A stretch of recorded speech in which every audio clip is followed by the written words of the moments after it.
The Galactic Council's great hall shimmered with 1,000 lights suspended above the assembly like captured stars. Beams of gold and violet rippled across the polished obsidian floor, refracting off the scales, fur, shells, and carapaces of species drawn from every known system. The session promised to be historic. Debates over resource treaties, military coalitions, and technological supremacy. Yet, as with most things that involved humans, the event had become less about policy and more about ridicule. In the center dais, surrounded by towering delegates, a single human stood. His name was Commander Elias Rourke, Earth's representative to the Council. He wasn't dressed in shimmering fabrics or ceremonial armor like the others. No, he wore a simple dark suit with a thin tie, something that looked so unassuming it might have been laughable in a place like this. Which, of course, it was. "Counselors," Rourke began, his voice even, calm, betraying none of the tension that lurked behind his eyes. "You invited Earth to present its newest advances in energy stabilization. We have brought something we believe may be useful to everyone here." Before he could go on, a deep rumble of laughter rolled across the chamber. It came from Counselor Dravak of the Zorati Dominion, a hulking reptilian creature whose scales gleamed like polished obsidian. His fangs glistened as he hissed in amusement. "Energy stabilization?" Dravak's voice reverberated, his tone dripping with contempt. "Humans think they can lecture the galaxy on power? Your ships sputter like dying embers. Your reactors collapse under their own weight. You burn chemical fire to move your war machines." The hall erupted into jeers and chuckles. Another counselor, this one a thin, insected delegate from the Krizik hives, clattered her mandibles together. "Perhaps they have brought one of their generators that requires constant repair and fuel shipments. Shall we watch it sputter and die again?" Even the smaller species, who often stayed silent, found courage in the moment to mock the human. Giggles, warbles, and squeals rippled around the chamber. The lights above shimmered brighter as though even the Council's systems shared in the amusement. Rourke didn't flinch. He reached into his case and produced something that looked so plain, so insultingly small, it only fueled the laughter further. A black box no larger than a child's lunch container. He set it on the dais, pressing his palm to the surface. A soft hum rose from within, steady, controlled, efficient. "This," Rourke said, "is an Earth-made power core. Self-contained. It runs without external fuel. It stabilizes its own energy output. It can power a settlement for months with no fluctuation. Reliable, portable, durable." The silence that followed lasted only half a heartbeat before it shattered into another wave of derision. "A toy!" one delegate bellowed. "A primitive trinket!" another cried. "Perhaps it powers their tiny Earth kitchens," Dravak sneered, his massive claw tapping against the marble floor. "Do you intend to plug in your ovens and heat bread with it?" Rourke's lips pressed into the faintest curve of a smile. "Actually, Counselor, this could power one of your frigate's life support systems for nearly half a cycle without fail. But bread ovens too, if you like." That earned more laughter, though this time tinged with discomfort. They hated that the human never seemed rattled by their scorn. Counselor Dravak raised his claw and pointed at the ceiling lights. "We sit in a hall illuminated by the combined might of 100 civilizations' technologies. Do you imagine your fragile device could compete with that?" And just like that, the challenge was set. The Council, of course, loved spectacle.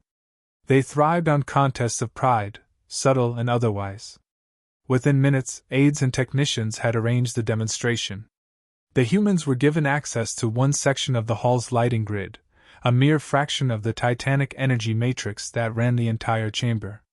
The alien engineers smirked as they pulled cables, attaching the human's device to conduits that dwarfed it. The scene looked absurd, like hooking a child's toy car to haul a freight convoy. Delegates leaned forward in anticipation of the humiliating failure. Rourke watched quietly as the preparations were made, his hands folded behind his back. He noticed something the others didn't: how confident the alien engineers were, how smug they seemed. They weren't just expecting his device to fail, they were hoping it would explode. Perhaps a minor accident, to prove humanity's recklessness once and for all. He said nothing.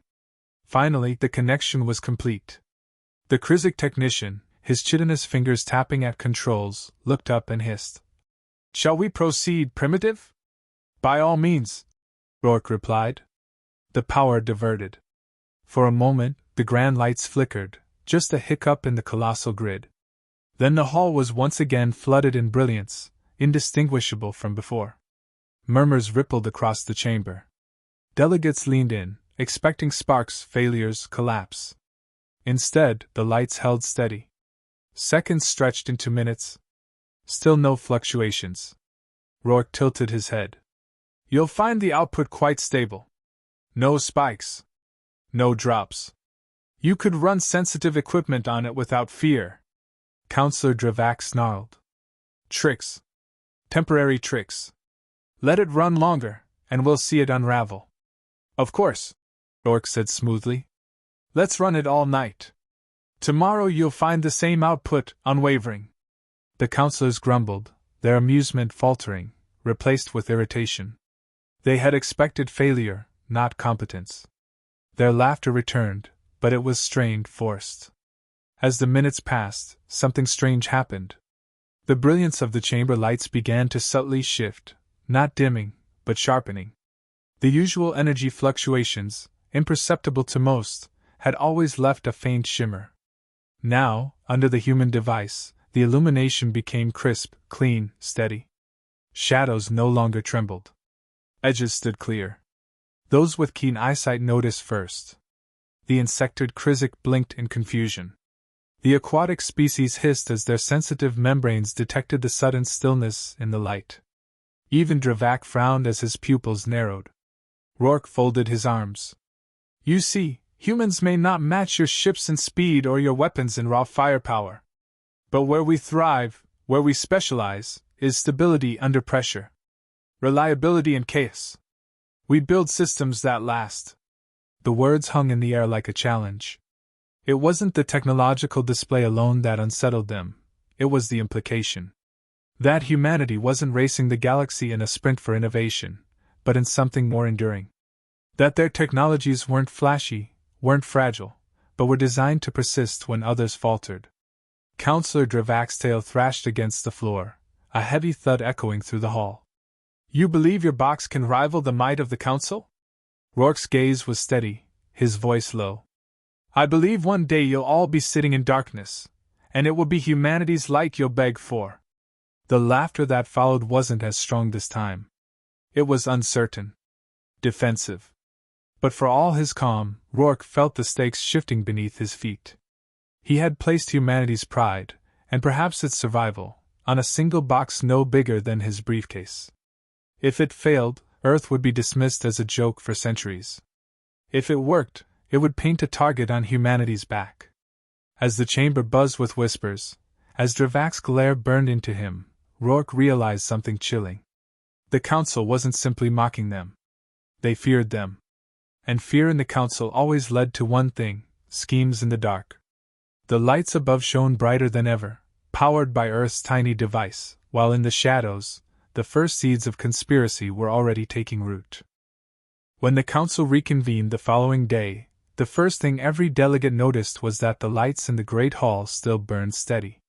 Not a flicker, not a pulse, not even the faintest vibration in the illumination. It was as though the chamber had been reborn overnight, stripped of centuries of fluctuation the Council had long since accepted as normal. The insected Krizik clacked her mandibles uneasily. The aquatic Serasher counselor blinked his nictitating membranes again and again, unnerved by the sharp steadiness of the glow. Even the more stoic reptilian races shifted uncomfortably. Only the humans seemed unbothered. Commander Rourke stood in the same place as before, hands folded neatly, as though he'd slept standing there all night. His device, a small unremarkable box, hummed steadily beside him, powering a grid designed by hundreds of civilizations. Counselor Dravak's eyes narrowed to slits. His claws drummed a rhythm of irritation on the floor. "It hasn't failed yet," he muttered, his voice a dangerous growl. "But it will. Everything human does. They are too fragile to endure." Across the hall, whispers filled the chamber, layered and overlapping in 100 tongues. Delegates exchanged doubts. Had humanity actually built something superior? Or was this an elaborate trick? Finally, Counselor Virus of the Tan Hegemony, a spindly avian creature with feathers like molten copper, rose to speak. Her voice carried the cutting precision of a blade. Counselors, we cannot allow ourselves to be distracted by human pageantry. One stable night does not erase centuries of failure. Humanity is still young, reckless, and dangerous. If they have discovered some technology of worth, we must examine it, dissect it, and ensure it cannot be turned against us. That statement drew approving murmurs. The Council thrived on superiority. They did not tolerate rivals, especially not ones that had once been considered backward. Rourke raised an eyebrow. You want to take it apart before you understand what it even is. Interesting approach. Very scientific. Laughter rippled through the humans seated in the visitors' gallery, a rare few permitted inside. The aliens bristled at the audacity. To mock the Council openly was unthinkable. But Rourke's words hit a nerve. Because for all their mocking, for all their disdain, the delegates were deeply unsettled. That evening, after the session adjourned, plots began to form. In the shadowed alcoves of the Council's spire, Dravac met with Virus and a handful of others. Their voices were hushed, their words veiled, but the venom was unmistakable. They dare to mock us in our own chamber, Virus hissed, her feathers puffing in agitation. Worse, they may have stumbled upon something real. If this technology spreads, the balance of power shifts. Dravac's tail lashed. I will not see my dominion bow to humans. Their world is a backwater, barely unified, still bickering among themselves. And yet they come here with their smiles and their little boxes and pretend they are our equals. Another voice, low and oily, joined in. Counselor Frolic of the Valen Combine, a species known for their mastery of stealth. His many eyes blinked in asynchronous patterns. Then we make them unequal again. The solution is simple: destroy their credibility. Expose them as frauds. Virus tilted her head. And if their device does not fail? Then we make it fail. The sabotage attempt came swiftly. Late in the cycle, while most of the Council slept in their spires, a group of Krizik engineers were dispatched under the guise of inspection. They crawled through maintenance ducts, their chitin scraping against metal, until they reached the conduit linked to the human device. From within their toolkit, they produced a disruptor, an elegant piece of alien sabotage, designed to overload circuits and trigger cascading failures. It should have worked. By all logic, it should have reduced the human's device to slag in seconds. But when they pressed it against the conduit, something unexpected happened. The disruptor whined, sputtered, and died. A faint wisp of smoke curled into the air. The human box hummed on, indifferent, stable as a mountain. The Krizik stared in disbelief. One tried again with a backup disruptor. Same result. Another tried to reroute the power, but the box adjusted instantly, stabilizing the current. Impossible, one of them hissed. It adapts? Panic prickled through their antennae. They had been told this was a trinket, a primitive toy. Instead, it was resisting sabotage from technology millennia ahead of Earth's own history. They fled, leaving behind the smoldering remains of their tools. By morning, Rourke had the evidence. When the Council assembled again, he strode into the chamber, holding up the charred disruptors for all to see. His voice carried like steel across the hall. Interesting, isn't it? He said. Someone tried to tamper with our device last night. They failed. Not because we stopped them. Not because we caught them. But because the device itself resisted. Self-correcting. Self-defending. Built not to fail. Whispers erupted instantly, waves of shock sweeping across the chamber. Delegates exchanged alarmed glances. Sabotage was not spoken of in public. To accuse without proof was dangerous. To bring evidence was explosive. Dravac's scales rippled with rage. You accuse the Council of sabotage? I don't accuse, Rourke replied calmly. I show you what happened. Whoever tried is irrelevant. What matters is that you now know, our technology doesn't just endure, it fights back. The words struck like a blade. The murmurs grew louder, sharper, and Rourke could see it in their eyes, the fear. Not just of the device, but of what it represented. Humans weren't just catching up. They were playing by different rules. Outside the chamber, the human delegation gathered in a private wing. Rourke dropped the calm facade and rubbed his temples. "We've just painted a target on Earth the size of a star system," he muttered.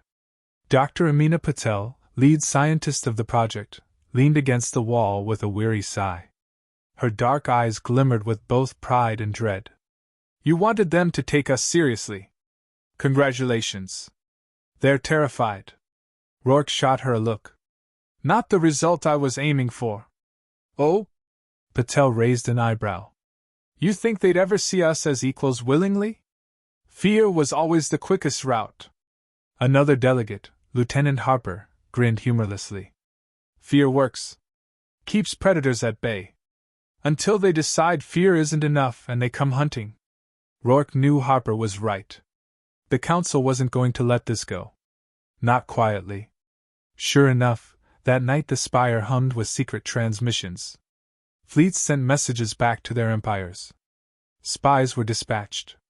And in hidden corners of the galaxy, warships were already being ordered to observe Earth's borders.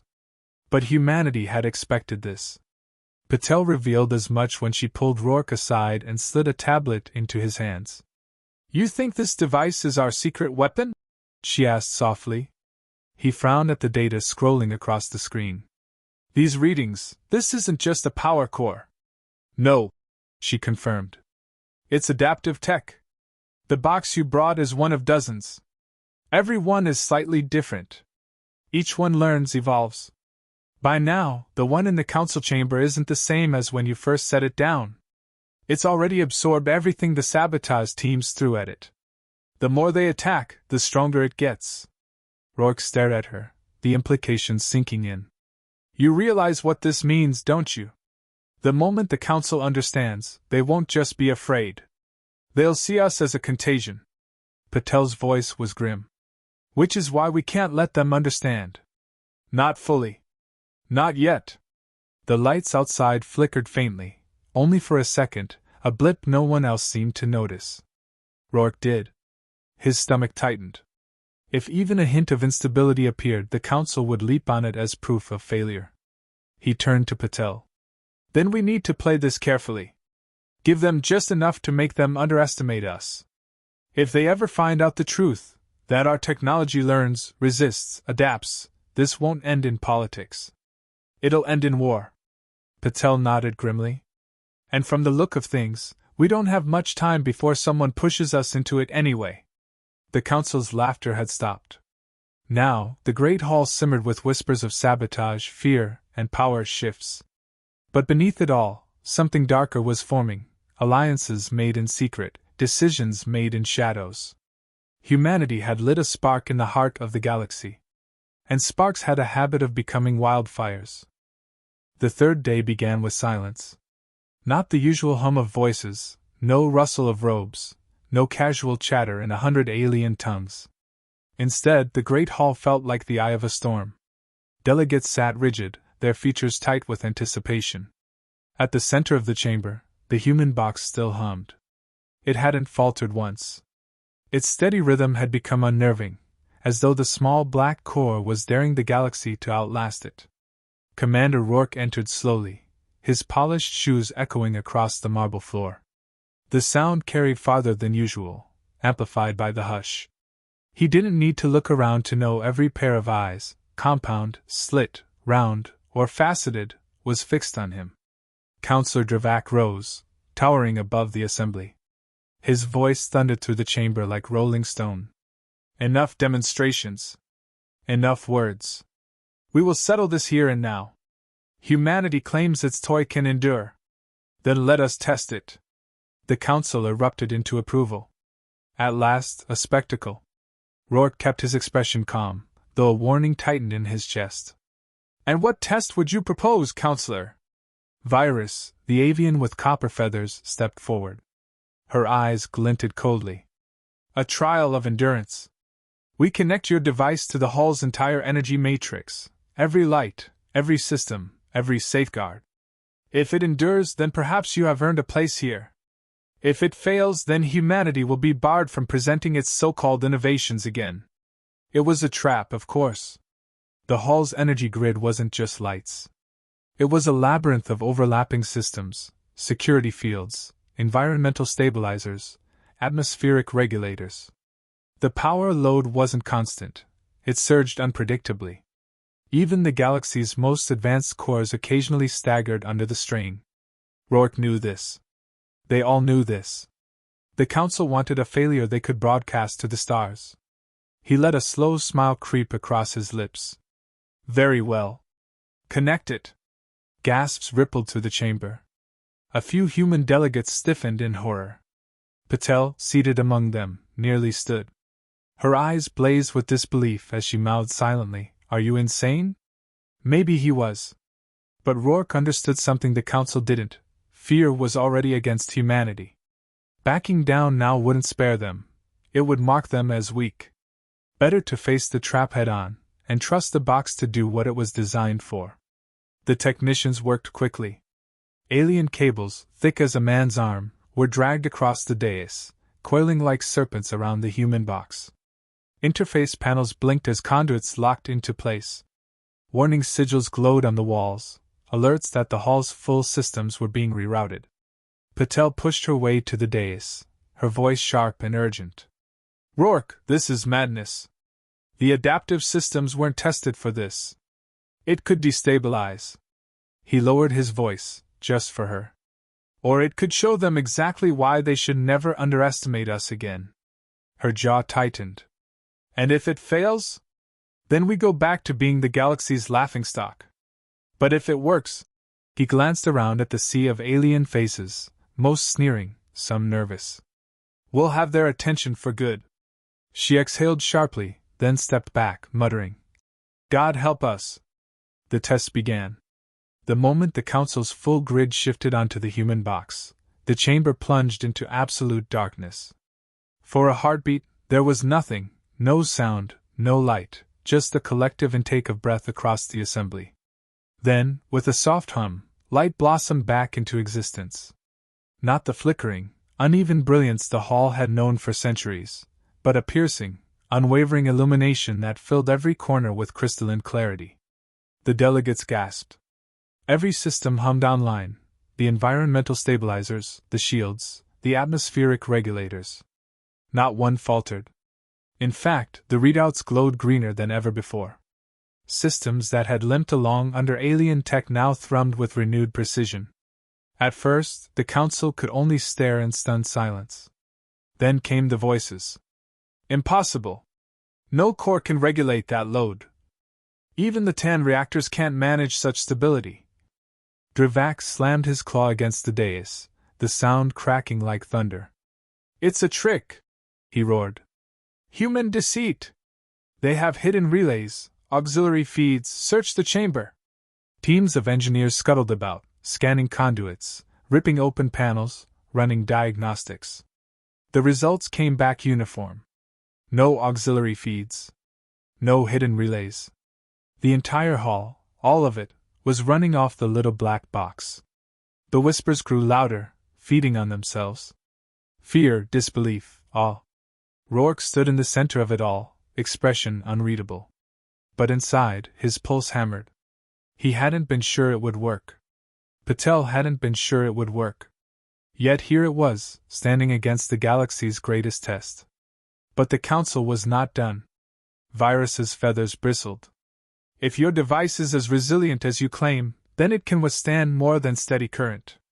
Let us test its response to stress." Her talon tapped a control. Instantly, the chamber's systems shifted, forcing sudden surges through the grid. Power spiked, dipped, twisted violently, enough to crash even the most advanced alien cores. The human device wavered. Its hum rose in pitch. For a terrible second, the lights dimmed. Delegates leaned forward, their eyes hungry for collapse. Then the box adapted. Its glow steadied, its rhythm shifted, and the lights snapped back to full.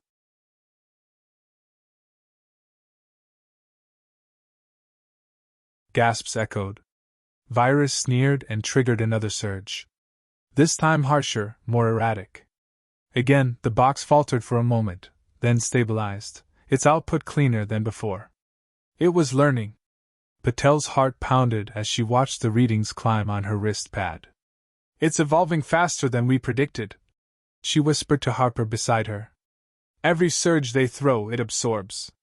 It won't just survive, it'll optimize. Harper grinned, though sweat beaded his brow. Council picked the wrong test. Then came the final push. Dravak himself stalked forward, his massive claws slamming onto the control dais. Enough games! We'll see what happens when your toy meets true power. Before anyone could stop him, he triggered the overload sequence. The hull's entire backup reserves, normally locked behind 10 levels of failsafes, were dumped into the grid at once.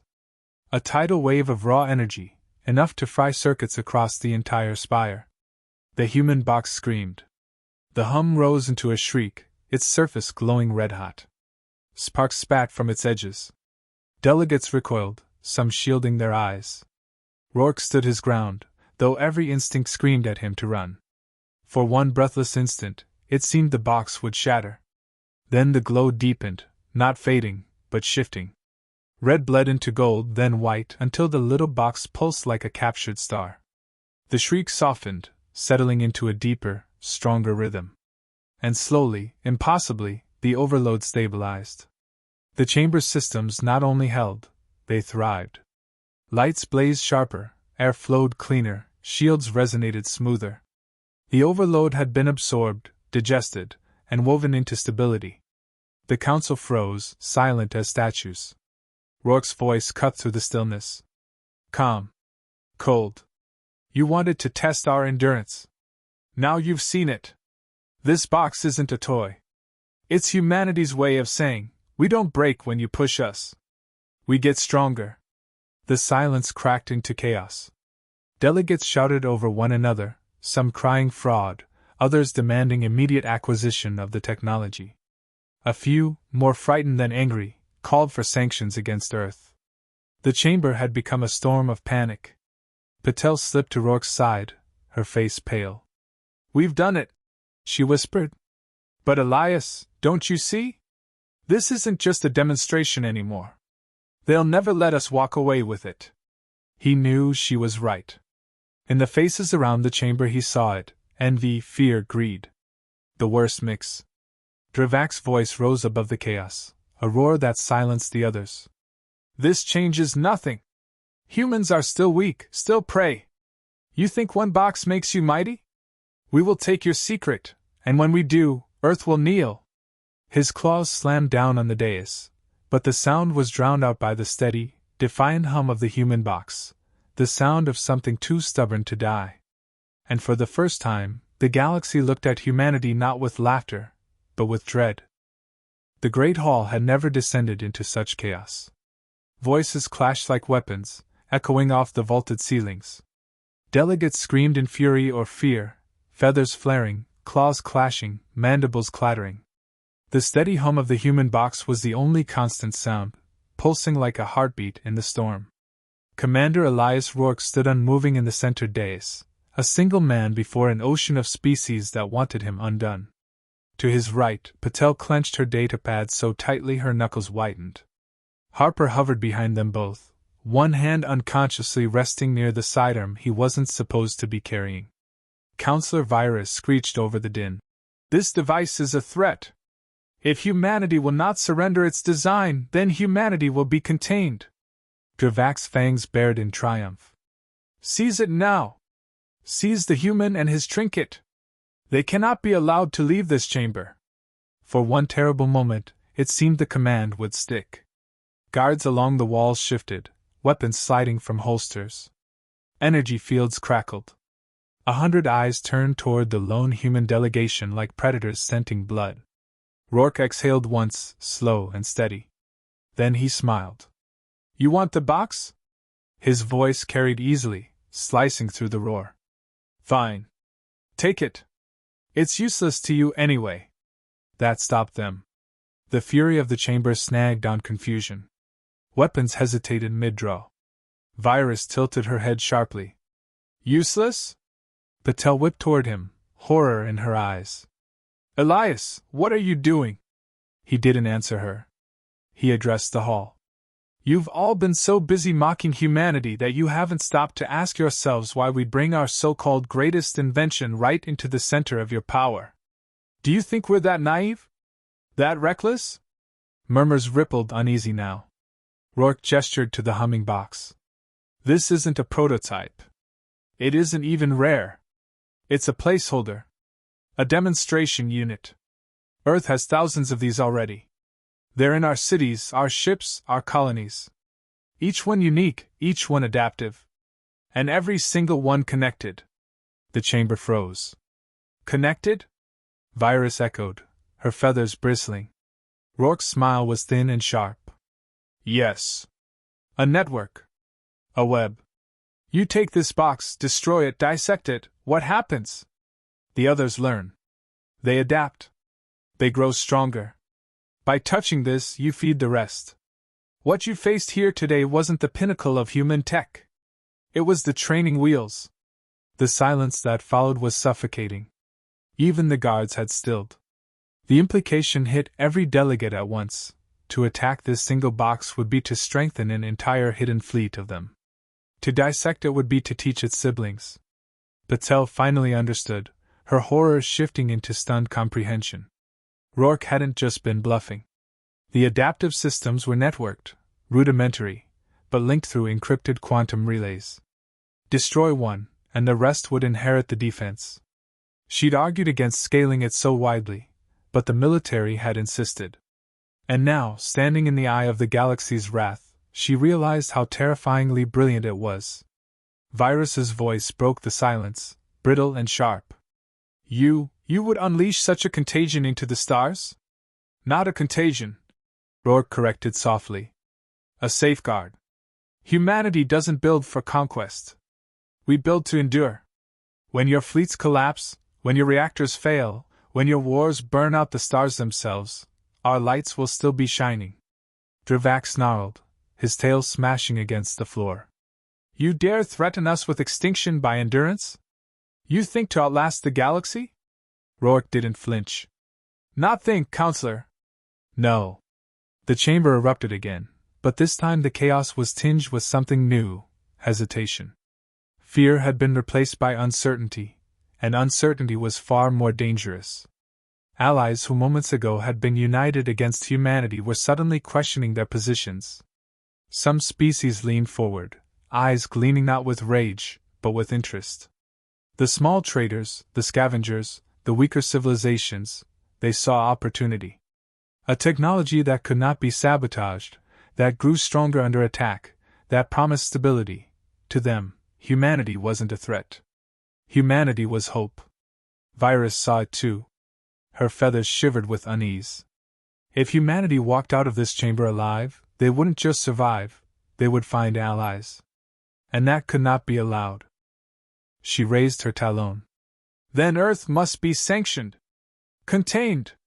No trade, no alliances, no movement beyond its borders.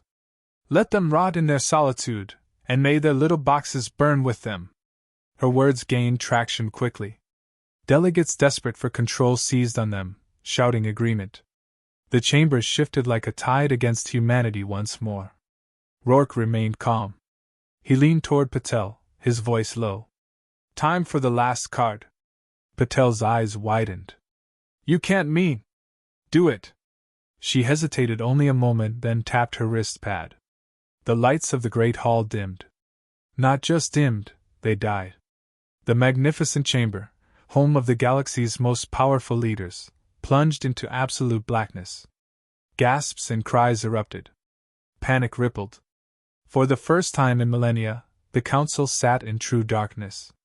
And then, one by one, tiny points of light bloomed across the chamber. Not from the hall's grid, but from small human devices scattered discreetly among the galleries, tucked into corners, embedded in the walls. Each box had linked itself to the one at the dais, forming a silent constellation of power. Soft, steady light filled the hall, cleaner, brighter, more reliable than the Council had ever known. Rourke's voice rang in the darkness. Calm. Cold. You see, counselors, when the galaxy goes dark, humanity doesn't. We've already spread these cores through your spire. They've been running in secret for days, powering small systems you didn't even notice. We didn't come here to ask for recognition. We came here to give you a taste of what's coming. The era of fragile empires is ending. The era of resilience has begun. The silence that followed was absolute. Even Dravak couldn't find words. His scales trembled with barely contained fury, but he remained still. Because in that moment, as the Council sat bathed in human light, every one of them understood, no matter how they schemed, no matter how they threatened, humanity had already found a way to endure. The session adjourned in disarray. No sanctions were passed. No resolution reached. The Council fractured, split between those who wanted to crush humanity and those who wanted to court them. But one truth lingered in every delegate's mind as they returned to their fleets. If the lights ever went out, humanity would be the only flame left. Later, as the human delegation prepared to depart, Patel cornered Rourke on the shuttle ramp. You risked everything, she said, her voice tight. If the network hadn't worked, if the Council had seen through it. Rourke gave her a tired smile. Then Earth would have been a joke again. But we're done being the galaxy's punchline, Amina. Better to risk everything than sit in the dark while they laugh. She stared at him a long moment, then finally, reluctantly smiled back. You know what frightens me most, Elias? What's that? That you might be right. Humanity really might outlast them all. He glanced back at the Council spire, its ancient silhouette glowing faintly with human light. His eyes were steady, his voice low. We don't need to outlast them all, he said. Just long enough to remind the galaxy that you should never mock the people who light fires in the dark. And as their shuttle lifted into the star-streaked sky, the Council watched nervously from their towers, knowing the truth they'd all tried to deny. The galaxy had changed forever. And it had changed because of humans. Because when the lights went out, the only thing left burning was Earth. Loudspeaker, if you enjoyed this story, make sure to subscribe to the Void Narratives for more HFY tales of humanity's defiance, resilience, and triumph among the stars.